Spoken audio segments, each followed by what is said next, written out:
हाँ, तो मैं आपको बता रहा था दैट अप्रॉक्सीमेशन लेने के बाद आपने क्या देखा कि वोल्टेज जो है अब आरसी के अक्रॉस वो V1 वोल्टेज है and V1 is greater than E1, इसलिए कोर लॉसेस क्या हो गए, ज़्यादा हो गए, because V1 is greater than E1। E1 पहले था आरसी के अक्रॉस, V1 आफ्टर अप्रॉक्सीमेशन आया and V1 is greater than E1, इसलिए कोर लॉसेस आपने देखा इंक्रीज़ हो गए। ठीक है, सो यहाँ से मैं बोल रहा था आपको दैट आपको लगेगा कि लॉसेस बढ़ गए तो एफिशिएंसी माना है। ठीक है, सो ऐसा नहीं है। क्यों? बिकॉज आपने जब प्राइमरी कॉपर लॉस देखा, सेकेंडरी कॉपर लॉस अप्रॉक्सीमेशन से पहले एंड अप्रॉक्सीमेशन के बाद सेम रहेंगे, क्योंकि इधर सर्किट में कुछ भी चेंज नहीं हुआ। बट प्राइमरी कॉपर लॉस जो है वो क्या होंगे, डिक्रीज़ होंगे, बिकॉज पहले क्या करंट फ्लो कर रही थी कॉपर में, R1 में I1 करंट, एंड अब कौन सी करंट फ्लो कर रही है, I2/A, and I1 is greater than I2/A, इसलिए ये जो लॉसेज आएंगे ये अब कम आएंगे। दैट मीन्स आफ्टर अप्रॉक्सीमेशन एक लॉस बढ़ के आया एंड एक लॉस घट गया। That means in total losses nearly constant रहे। ठीक है, अप्रॉक्सीमेशन के बाद इंडिविजुअली अगर आप देखें तो लॉसेज में काफ़ी डिफरेंस है, बट कंबाइंड अगर आप देखें तो टोटल लॉसेज में इतना डिफरेंस नहीं है। जैसे कि मैंने आपको यहाँ बताया, before approximation 1400 plus some secondary copper loss आ रहे थे। ठीक है, after approximation 1383.25 watts plus secondary copper loss आए। ठीक है, दैट मीन्स जो डिफरेंस है वो 17 वाट्स का है। ठीक है, बस 17 वाट्स का डिफरेंस है किस ऑर्डर की, न्यूमेरिकल वैल्यू में 1400 की। सो 17 का गैप इतनी बड़ी वैल्यू में इतना ज़्यादा डिफरेंस नहीं मायने नहीं रखता। ठीक है, सो इसीलिए दैट मीन्स कि टोटल लॉसेस जो है वो कांस्टेंट आए। V1 नियरली अप्रॉक्सीमेशन के बाद उतना ही आया जितना पहले आ रहा था, I1 भी नियरली उतना ही आएगा। ठीक है, सो आपने क्या देखा कि कैलकुलेशंस अप्रॉक्सीमेशन से पहले एंड अप्रॉक्सीमेशन के बाद नियरली सेम है, लॉसेस भी नियरली सेम है। अप्रॉक्सीमेशन के बाद आपका टाइम जो कंज्यूम हो रहा था इन सॉल्विंग द क्वेश्चन वो काफ़ी कम हो गया। दैट मीन्स आप हमेशा जो भी अगर आपको एनालिसिस करना है आप इस सर्किट के थ्रू करोगे अनटिल अनलेस मेंशन्ड। अगर मेंशन किया है कि आपको एग्जैक्ट इक्विवेलेंट से करना है तो उससे करना होगा, अदरवाइज़ अगर आपको कुछ नहीं बोला है तो आप अप्रॉक्सीमेट इक्विवेलेंट सर्किट से कर सकते हैं। So this is the first approximation. ठीक है, so that means for all practical purposes we refer this equivalent circuit even for calculating efficiency. ठीक है, नाउ इस सर्किट को हम क्या बोलते हैं, कैंटिलीवर इक्विवेलेंट। अब ये मत सोचना कि ये भी टी शेप का है तो उसको भी टी इक्विवेलेंट बोला जाता है। ठीक है, इसको कैंटिलीवर इक्विवेलेंट बोला जाता है।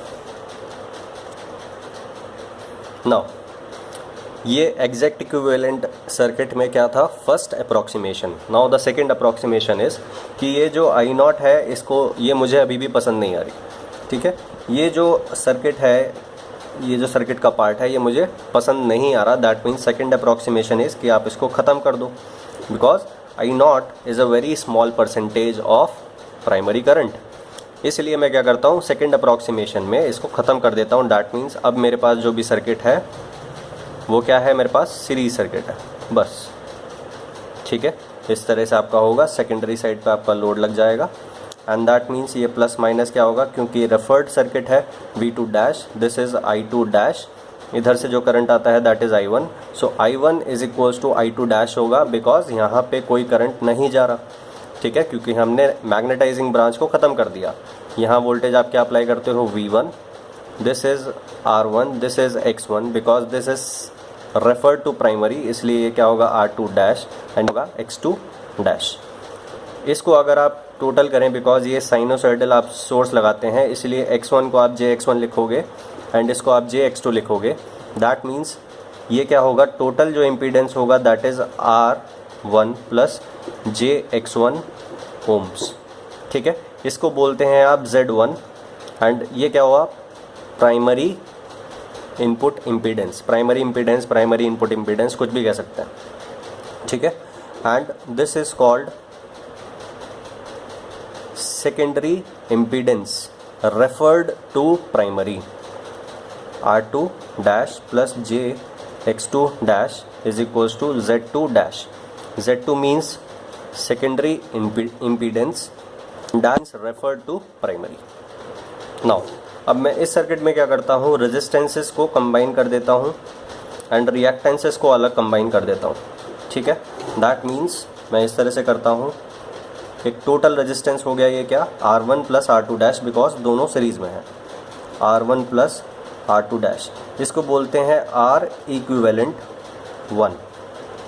ठीक है, plus reactance, combined reactance, and that is X equivalent 1।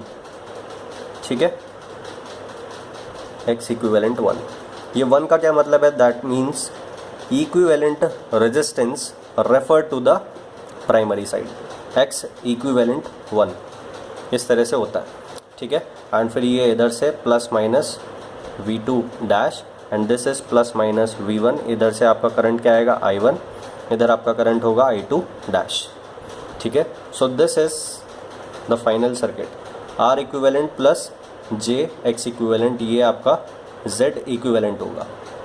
ठीक है, Z इक्विवेलेंट 1 इस तरह से। ठीक है, सो ये सर्किट हम कब प्रेफर करेंगे, ये सर्किट अगर आपको V1 कैलकुलेट करना है तब प्रेफर कर सकते हैं, अगर आपको I1 I2 डैश कैलकुलेट करना है तो प्रेफर कर सकते हैं बस। ठीक है, so for calculating voltages and currents आप इस सर्किट को प्रेफर कर सकते हैं, ज़्यादा डिफरेंस नहीं आएगा एग्जैक्ट एंड इस अप्रॉक्सीमेट इक्विवेलेंट सर्किट में। ठीक है, डिफरेंस कहाँ पे आएगा, जब आप एफिशिएंसी कैलकुलेट करोगे, बिकॉज RC में जो लॉसेस हो रहे हैं वो तो अकाउंट में आएंगे ही नहीं, बिकॉज RC रहा ही नहीं अब। ठीक है, सो लॉसेस कम हो गए, दैट मीन्स आपको एफिशिएंसी ज़्यादा मिलेगा as compare to exact equivalent circuit. ठीक है, so the only difference is in the calculation of efficiency. So इस सर्किट से कभी भी आपको एफिशिएंसी कैलकुलेट नहीं करना होगा। एंड रिमेंबर, पावर सिस्टम में कभी भी मैग्नेटाइजिंग ब्रांच को नहीं लिया जाता, बिकॉज इतने बड़े लेवल पे आप इतनी छोटी सी करंट को आप अकाउंट में नहीं लेते, बिकॉज इस छोटी सी करंट से आपका जो एनालिसिस है वो काफ़ी डिफ़िकल्ट हो जाता है। एंड पावर सिस्टम का एनालिसिस में कई सारी मशीन्स एक साथ होती हैं। ठीक है, पूरा ग्रिड कनेक्टेड है। ठीक है, इसलिए आप क्या करते हैं, वहाँ मैग्नेटाइजिंग ब्रांच को बिल्कुल ही ख़त्म कर देते हैं, वहाँ कभी नहीं आएगा मैग्नेटाइजिंग ब्रांच। जो भी आता है रेजिस्टेंस आता है एंड रिएक्टेंस आपका कंसिडर में आता है। ठीक है, ट्रांसफार्मर के केस में। और अगर और भी अप्रॉक्सीमेशन लेना चाहे, मशीन्स में नहीं, मशीन्स में रेजिस्टेंस कंसिडर होगा, बट पावर सिस्टम में अगर आप और फर्दर अप्रॉक्सीमेशन लेना चाहें, because X is much greater than R, nearly 6 times in bigger machines. ठीक है, अगर आप अप्रॉक्सीमेशन लेना चाहें। सो नाउ एक और चीज़, यहाँ जो इस क्वेश्चन में आपने लोड देखा, लोड कितना था, 150 kVA लोड ले रहा था ट्रांसफार्मर से। ठीक है, एंड एट 0.8 pf लैग। ठीक है, मैंने आपको बताया था Q is positive for lagging Wars, क्योंकि ये लोड है एंड लैगिंग लोड है, लोड लैगिंग वॉर्स लेता है। ठीक है, सो ये लैगिंग वॉर्स लेगा। ठीक है, नाउ मैं देखना चाहता हूँ कि ये आउट ऑफ दिस ये कितना रियल पावर ले रहा है एंड कितना रिएक्टिव पावर ले रहा है। ठीक है, सो ये जो है, अगर इसको मैं इस तरह से लिख दूँ, 150 kVA एंगल कितना होगा, इसका कॉस इन्वर्स। ध्यान रखना, करंट जब आप लिखते हैं, ठीक है, जब आप करंट फेजर लिखते हैं देन आप माइनस साइन लगाते हैं अगर लैगिंग लोड होगा। ठीक है, बट जब आप S बार लिखेंगे लोड के केस में, complex power absorbed, S is equals to magnitude क्या होता है S का, V2 RMS into I2 RMS, ये आपको पता है। ठीक है, बट यहाँ माइनस साइन नहीं आएगा जब भी लैगिंग लोड होगा। करंट के केस में माइनस साइन आता है लैगिंग लोड के केस में। ठीक है, with respect to V। Impedance angle जो होता है वो पॉजिटिव होता है एंड कॉम्प्लेक्स पावर में जो एंगल आता है वो प्लस साइन के साथ आता है, ठीक है, कॉस इनवर्स 0.8, ठीक है। नाउ अब ये मत सोचना कि ये एक फेज़र है, S is not a phasor, S is a complex number. The only thing that can be treated as a phasor is that means voltage and current. सिर्फ वोल्टेज एंड करंट फेज़र्स होते हैं, nothing else, ठीक है। Now 150 kVA, इसको आप क्या लिख सकते हैं, cos inverse minus cos inverse 0.8, that means इसको आप इस तरह से सोचें, आर एंगल थीटा, ये क्या है, कॉम्प्लेक्स नंबर को आर एंगल थीटा फॉर्म में लिखा हुआ है। S is a complex number not a phasor, ये कॉम्प्लेक्स नंबर फॉर्म में आपने लिखा हुआ है, ठीक है। So this can be written as R cos of theta plus j sine theta, ठीक है। Now cos inverse theta is 0.8 plus j sine of cos inverse 0.8 is 0.6, that means 150 into 0.8 plus j 150 into 0.6। अब जो real part होता है complex power का उसको आप बोलते हैं P, एंड जो रिएक्टिव पार्ट होता है दैट इज़ कॉल्ड Q। अब ये 150 क्या है, 150 इज़ द एपरेंट पावर जो लोड ले रहा है, ठीक है। अब cos theta that means power factor क्या होता है, real power bye apparent power S, ठीक है। आप यहाँ से देख सकते हैं कॉस कितना है 0.8, रियल पावर कितना है 150 इंटू 0.8, ठीक है, that means 120 and S is 150, that means power factor का यहाँ क्या मतलब हुआ, क्योंकि कम्प्लीटली साइनोसॉइडल है, वोल्टेज भी साइनोसॉइडल है, करंट भी साइनोसॉइडल है। मैंने आपको कंसेप्ट ऑफ पावर फैक्टर में बताया था, जब भी वोल्टेजेस एंड करंट साइनोसॉइडल होगा तो पावर फैक्टर क्या होगा, V into I into cos of angle between V and I, ये P का इक्वेशन होता है। कॉस ऑफ थीटा का मतलब क्या होता है वहाँ पे, cos of angle between V and I, ठीक है। बट जब भी हार्मोनिक्स वगैरह आते हैं इन जनरल क्या होता है, cos theta is equals to real power taken by the element divided by apparent power taken by the element, and ये एपरेंट पावर क्या होता है, VRMS into IRMS, that means यहाँ क्या हुआ 150 एंड दिस इज़ 120, ये आपने कैलकुलेट कर लिया, इसका रेशियो कितना आएगा 0.8 के बराबर आएगा, ठीक है।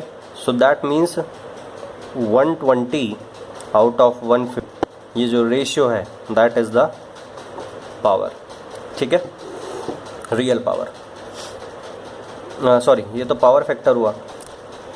आउट ऑफ 150 में से 120 वाट्स किस में जा रहा है, रियल पावर में जा रहा है। आप इसको इस तरह से सोचें कि ये कॉम्प्लेक्स प्लेन है, आपने देखा होगा हमेशा आप इस तरह से करते हैं कि आप P इस तरह से बनाएंगे एंड Q इस तरह से बनाते हैं आप, और ये आपका S होता है, ठीक है, P एंड Q। सो सब सोचते हैं कि ये आपने फेज़र डायग्राम जैसा बना रखा है, बट ये फेज़र डायग्राम नहीं है। S is a complex number, 120 is the real part and positive, that means 0 से 120 यूनिट्स आप यहाँ पे गए, ठीक है। फिर उसके बाद प्लस जे मीन्स ऊपर की तरफ जाना है, पॉजिटिव इमेजिनरी में 90 यूनिट्स आपको जाना है, दैट मीन्स ये जो आपका पॉइंट होगा ये किस को डिनोट करेगा, ये S को डिनोट करेगा, ठीक है। इसलिए आप इस तरह से बोलते हैं दिस, पहले ओरिजिन से आप यहाँ पे गए 120, फिर ऊपर गए इमेजिनरी एक्सिस पे यहाँ पे, एंड आपको जो पॉइंट मिला दैट इज़ S बार, ठीक है। ध्यान रखना S is a complex number, ठीक है।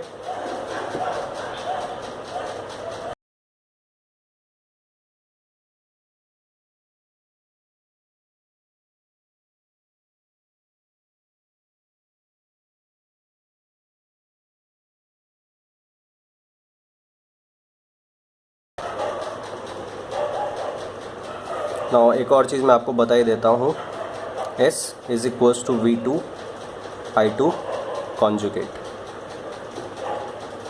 ठीक है। I2 का कॉन्जुगेट होता है, टोटल का कॉन्जुगेट नहीं होता। S ये क्या है, लोड का KV है, ठीक है। V2 आपको क्या पता था, 240 एंगल 0, अगर आप उसको क्या ले लेते हैं, बेस, ठीक है। I2 आपने क्या निकाला था, 6। सो अब ये आपका इक्विवेलेंट सर्किट है आफ्टर सेकेंड अप्रॉक्सीमेशन, ठीक है। नाउ जब आपने दोनों रेजिस्टेंसेज एंड दोनों रिएक्टेंसेस को कंबाइन कर दिया, ठीक है, सो E1 E2 तो रहा ही नहीं, ठीक है। आपने क्या देखा था, सबसे पहले रेजिस्टेंस, फिर रिएक्टेंस, फिर यहाँ आपका प्लस माइनस E1 आएगा and plus minus E2 dash आएगा, फिर उसके बाद रेजिस्टेंस आएगा। तो जब आप इन दोनों को कंबाइन कर देंगे एंड रिएक्टेंसेस को भी कंबाइन कर देंगे, सो ये E1 E2 डैश तो ख़त्म हो गए ना, ठीक है। सो ये ख़त्म हो जाएंगे बिकॉज आपने रेजिस्टेंसेस को कंबाइन कर दिया। सो अब E1 E2 डैश का कोई मतलब नहीं है।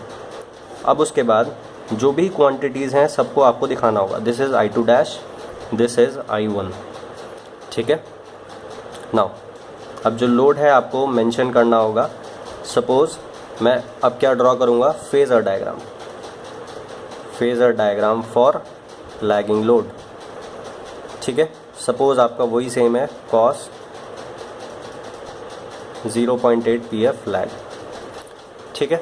सो दैट मीन्स अब सबसे पहले V2 डैश को रेफरेंस ले लीजिएगा। So this is your V2 dash, ठीक है। Now since this is a lagging load, so current will lag voltage by cos inverse 0.8, that means like this. So ये आपका I2 डैश होगा, ठीक है, and I2 dash is equals to I1, ठीक है। Now अब आपको I2 डैश पता लग गया, दैट मीन्स आपको प्लस माइनस ये जो ड्रॉप है ये पता लग जाएगा, ठीक है। दैट मीन्स ये जो ड्रॉप है, ये जो ड्रॉप है ये किसके अक्रॉस है, इंडक्टर के अक्रॉस है। ये इंडक्टर है ना, एंड इंडक्टर में करंट लैग करता है, दैट मीन्स वोल्टेज लीड करता है। सो जो वोल्टेज होगा अब क्या करेगा, वो लीड करेगा, ठीक है। सो वोल्टेज लीड करेगा किससे, I2 डैश से। सो I2 डैश की डायरेक्शन इस तरह से आपको बनानी होगी, ये I2 डैश की डायरेक्शन है।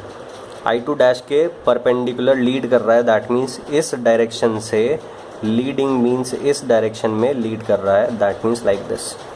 अब क्योंकि ये रिएक्टेंस में ड्रॉप हो रहा है and is much greater than R, इसलिए ये जो ड्रॉप है ये आपको बड़ा दिखाना होगा, ठीक है। सो सपोज़ आपने ड्रॉप इस तरह से दिखा दिया, ठीक है। नाउ